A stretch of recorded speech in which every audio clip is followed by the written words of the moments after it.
Ayaw na SGA na mapagod si Stephen Curry at si Jimmy Butler, pinaupo kaagad mga idol. Tanggal na bilang general manager ng Dallas Mavericks si Nico Harrison at ang mismong nagsasante sa kanya ang Mavs owner na si Patrick Dumont. Si Nico Harrison ang naging arkitekto para matrade si Luka Doncic patungong Los Angeles kapalit ni Anthony Davis at Max Christie. Bago masasante si Nico Harrison, nakita muna siya sa arena habang nagsisigawan ng Fire Nico ang crowd. Nakita din si Patrick Dumont na nakikipag-usap sa isang fan ni Luka Doncic, suot-suot pa ang Lakers jersey ni Luka. May nagbabalik para sa Golden State Warriors. Defending champa ang nakalaban ng Dub Nation na OKC Thunder. Magandang simula ni Stephen Curry, 7 points early pero naunahan ng OKC Thunder ang Golden State na makahit ng 10 points sa first quarter dahil kay Chet Holmgren. Magandang ball movement ng OKC Thunder, hindi napigilan ni Kenton Post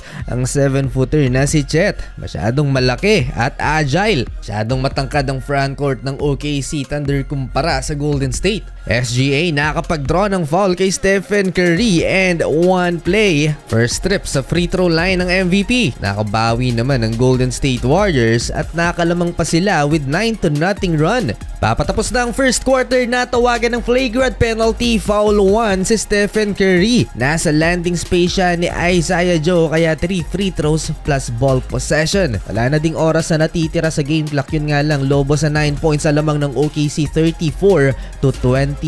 Kung gustong mag-champion ulit ng Golden State Warriors, dapat matalo muna nila ang OKC Thunder dito sa regular season dahil eto ang test mga idol na dapat nilang malagpasan. Parang ginisa sa sariling mantika ang Golden State Warriors nang tambakan sila ng OKC Thunder, shooting 8 out of 12 beyond the arc. That's 66% mga idol from the 3-point line, habang 5 out of 80 naman ang Golden State. Another SGA versus Stephen Curry moment. Natirahan ng mid-range ng MVP ang isa pang MVP dahil sa namamagang lamang ng OKC Thunder, namamaga na rin si Draymond na high blood at na technical. Papaaway pa sa referee itong si Draymond, buti at isang technical lang ang tinawag sa kanya. 23 points ang biggest lead ng OKC Thunder at 19 points naman ang lamang nila at the half, 63-44. Ito ang lowest scoring first half ng Golden State ngayong season. 7 points lamang si Stephen Curry in 3 out of 10 shooting.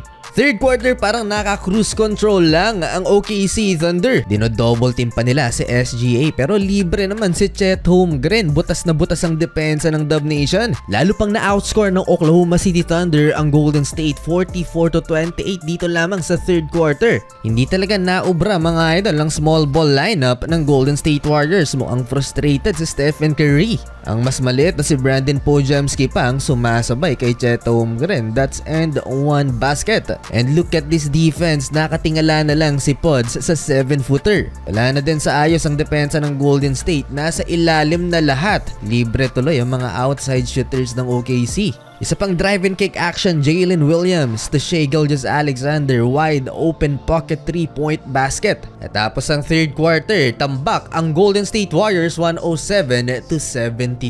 Dahil sa laki ng lamang ng Oklahoma City Thunder, maagang pinagpahinga ng home team si Stephen Curry at Jimmy Butler at napaaga rin ang pahinga ni Shai Gilgeous-Alexander. 28 points in 28 minutes with 12 assists and 3 steals for the MVP. Well, panalo mga idol ng Oklahoma City Thunder. Nagtala lamang ng 11 points si Stephen Curry with 5 personal fouls in 30% shooting.